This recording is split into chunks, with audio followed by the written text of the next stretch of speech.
Vivre le carême avec saint François d'Assise. Vendredi de la 2e semaine du carême. De l'Évangile selon saint Matthieu. Écoutez une autre parabole. Un homme était propriétaire d'un domaine. Il planta une vigne, l'entoura d'une clôture, y creusa un pressoir et bâtit une tour de garde. Puis il loua cette vigne à des vignerons et partit en voyage. Quand arriva le temps des fruits, il envoya ses serviteurs auprès des vignerons pour se faire remettre le produit de sa vigne. Mais les vignerons se saisirent des serviteurs, frappèrent l'un, tuèrent l'autre, lapidèrent le troisième. De nouveau, le propriétaire envoya d'autres serviteurs plus nombreux que les premiers, mais on les traita de la même façon.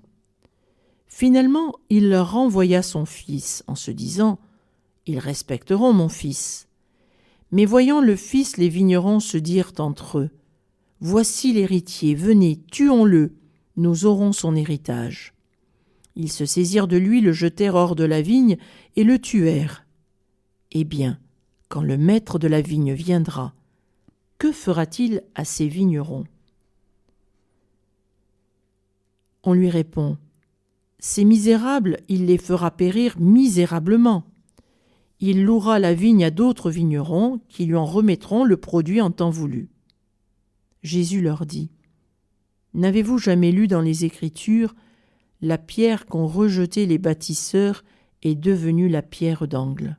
C'est là l'œuvre du Seigneur, la merveille devant nos yeux. Aussi je vous le dis, le royaume de Dieu vous sera enlevé pour être donné à une nation qui lui fera produire ses fruits. » En entendant les paraboles de Jésus, les grands prêtres et les pharisiens avaient bien compris qu'il parlait d'eux.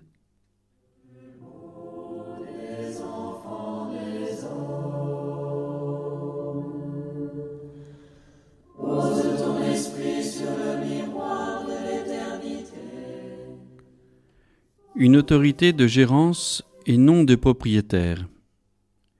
Méditation du frère Joseph Sitterlé, capucin.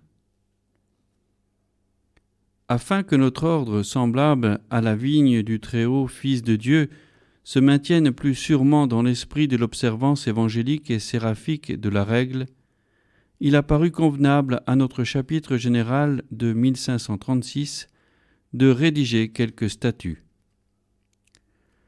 Ce prologue des premières constitutions des frères mineurs capucins, à Rome en 1536, montre bien l'esprit de la réforme qui répondait aux désirs de nombreux frères qui ont voulu retourner à l'idéal primitif de l'Évangile.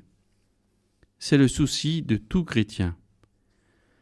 Ainsi, la parabole des vignerons homicides nous pose aujourd'hui cette question.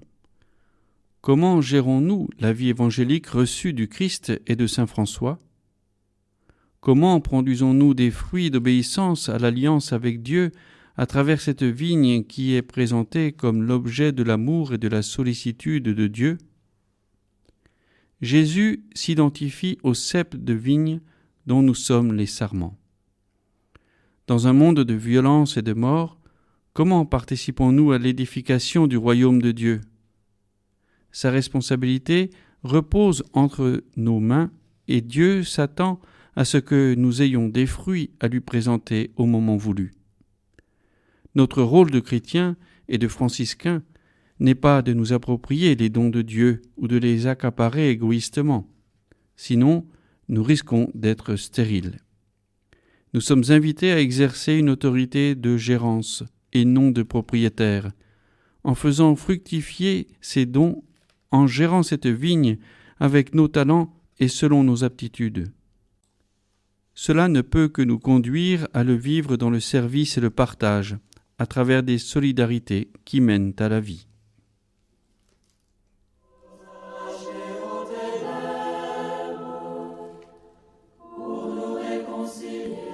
Prions avec saint François, de la lettre à tout l'ordre.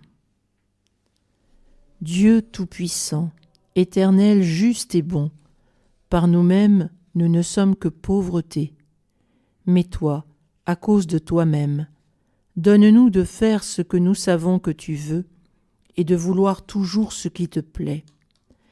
Ainsi nous deviendrons capables, intérieurement purifiés, illuminés et embrasés par le feu du Saint-Esprit, de suivre les traces de ton Fils notre Seigneur Jésus-Christ, et par ta seule grâce, de parvenir jusqu'à toi très haut, qui en Trinité parfaite et très simple unité, vit et règne et reçoit toute gloire, Dieu Tout-Puissant, dans tous les siècles des siècles. Amen.